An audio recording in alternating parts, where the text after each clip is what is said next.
Salut les amis, salut tout le monde et bienvenue encore une fois de plus sur votre chaîne préférée, la communauté villageoise. Aujourd'hui, nous allons faire un petit tour du côté de la RDC encore une fois de plus pour vous présenter cette nouvelle coopération dont cherche le président de la République, Félix Tshisekedi, face à son homologue et frère, le général d'armes Assimi Goïta.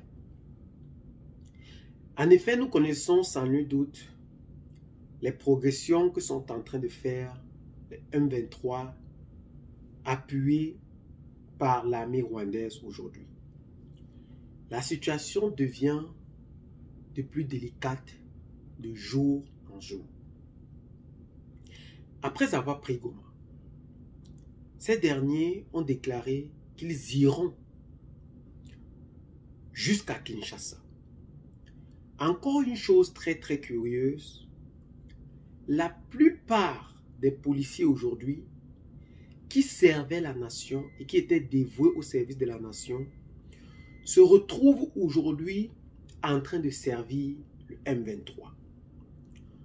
Les chiffres aujourd'hui sont quittés à plus de 93% des policiers de Goma qui servent désormais le M23. On se demande bel et bien pourquoi ces mêmes gens qui avaient décidé de donner leur cœur, de donner leur vie, de donner leur amour de la patrie aujourd'hui, se retrouvent en train de vouloir les détruire.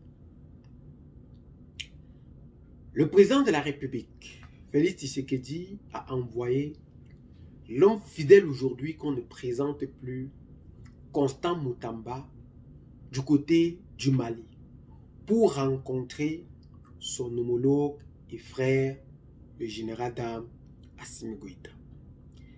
Félix Tshisekedi a dit dans cela qu'il demande officiellement le soutien du général d'armes Assimi Goïta pour lutter contre ces forces qui ont décidé d'envahir, sans nul doute, le Congo.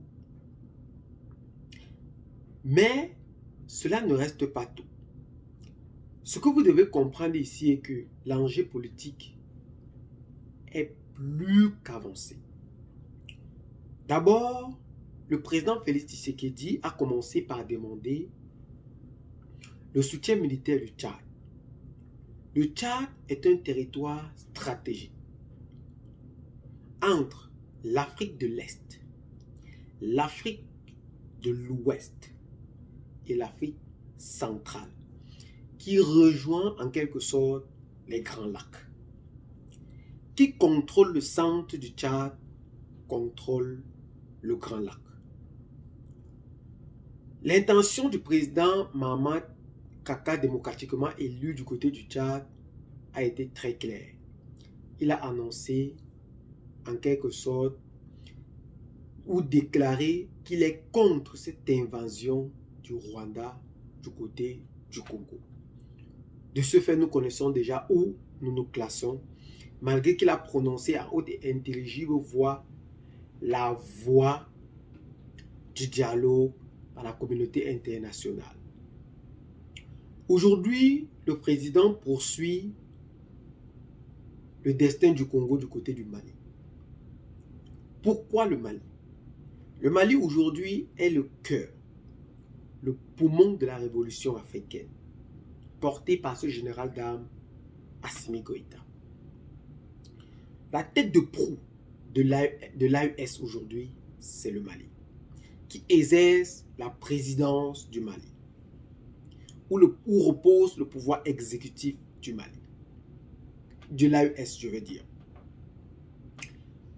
Si le Mali décide de s'engager militairement contre ses forces au Congo, nous connaissons que le Burkina Faso et le Niger, étant ainsi un pays uni, voire fédéré,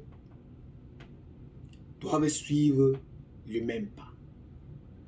D'où la guerre générale.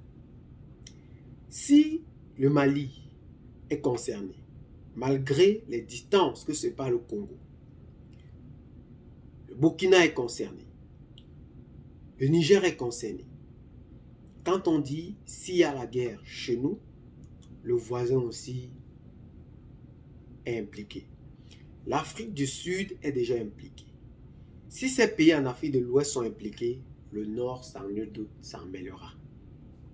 Toute une guerre générale.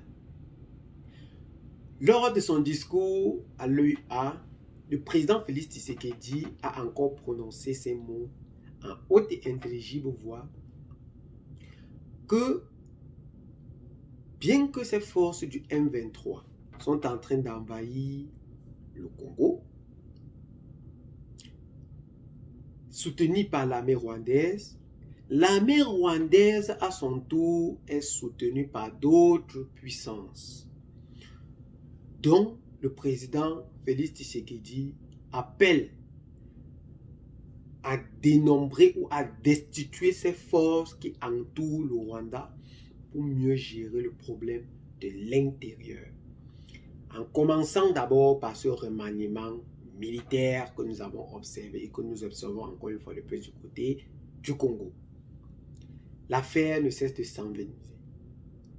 Le continent africain est déjà presque concerné par cette guerre, au fait, qui prend naissance au Congo.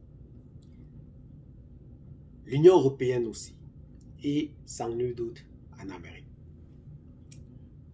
Jusqu'ici, nous appelons encore la communauté internationale à revoir encore plus ses pas par rapport à cette cause ou à cette guerre qui prend ou qui commence à prendre ses sources du côté du Congo, de l'arrêter au plus vite avant qu'il ne se fasse très tard. Nous appelons ainsi le peuple congolais à rester serein et à comprendre que le destin de l'humanité et le destin est en jeu aujourd'hui pour le Congo. Et c'est ici que le Congo écrira sa propre histoire aux yeux du monde. Comme l'a dit le président Félix Tshisekedi, sortez et soutenez massivement l'armée. C'est à vous le destin du Congo. C'est votre pays et c'est à vous de la défendre. Eh bien les amis, c'est donc sur ce petit pas d'information que nous allons donc nous séparer. Qu'est-ce que vous en pensez? Laissez dans vos commentaires. Abonnez-vous à la chaîne si ce n'est pas encore fait. Partagez la vidéo avec les amis si vous l'avez trouvée intéressante. Et à très bientôt pour de nouvelles vidéos. Ciao, bye bye.